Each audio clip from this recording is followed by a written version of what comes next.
Spencer Lewis here for Peterborough I'm here with everybody's favorite Thunder car driver, Cowboy Dan Price, talking about the 2014 edition of the Chase for the Colors here at Peterborough Speedway. Now, the Chase has really morphed into its own crown jewel. I mean, it was originally simply used as a qualifying event for the Autumn Colors Classic, but now, I mean, it draws some of the best cars in the province. It is not an easy event to win. It's coming up next Sunday. Walk me through what this 09 team is going to have to do if they want to sit in victory lane at the Chase for the Colors.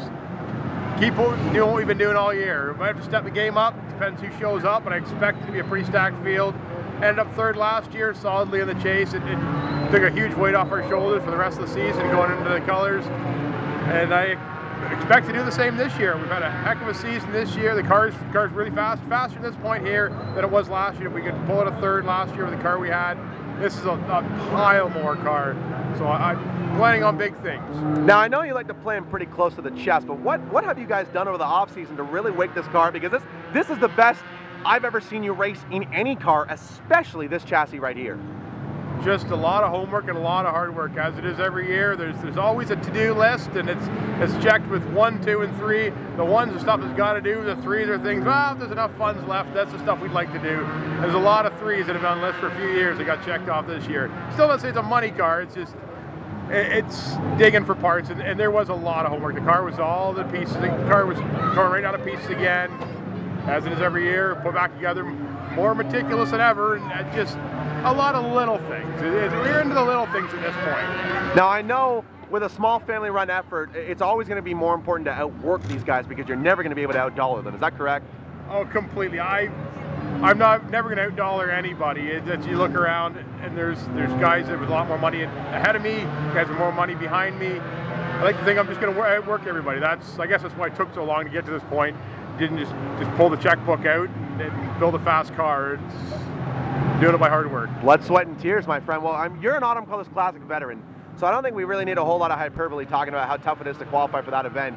It's the most well-attended Thunder car event in the province. You'll get well north of 40 cars for 25 to 30 spots. How important is a guaranteed starting spot by virtue of the Chase for the Colors? It's invaluable. It changes everything for the rest of the season. You know, going in, you're in the Colors. You've got a spot.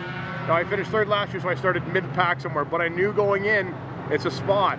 It was coming to the Colors. It became more of a vacation, more of a holiday. It became easier to enjoy. It wasn't. We knew we didn't have to run a B. We knew you could.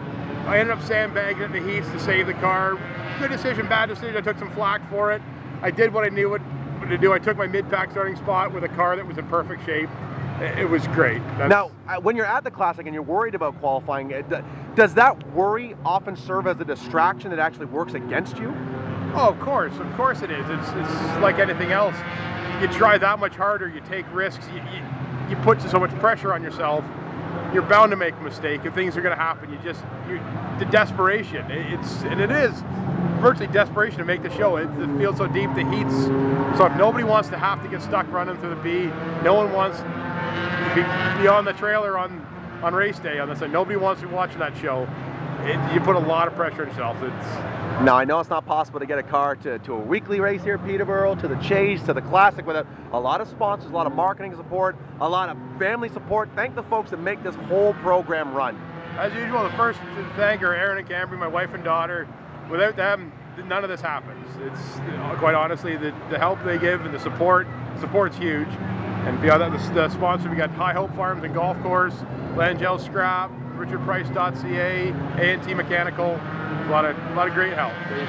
Now, before we end this, look at this car. This is a 1957? 57 Chevy. You didn't win Best Appearing last year. Can you just explain to me really quickly how that's even possible?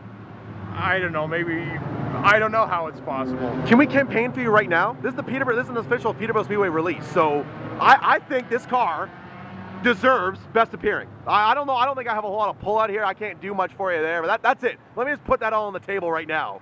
You deserve Best Appearing. Well, quite frankly, I'd like to be that first place champion, that Champions Trophy. That's Best Appearing car. I almost need the consolation prize to that. But yeah, I'd take it, I guess. You win the championship, you do get the head table at the banquets. That might be a little bit better. I think so. What's the Twitter account, my friend? Dan Price Racing.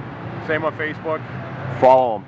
Check him out on social media. He's getting ready for the Chase for the Colors. Dan, all the best, my friend. Thanks so much for the time. Best of luck this year. Thank you.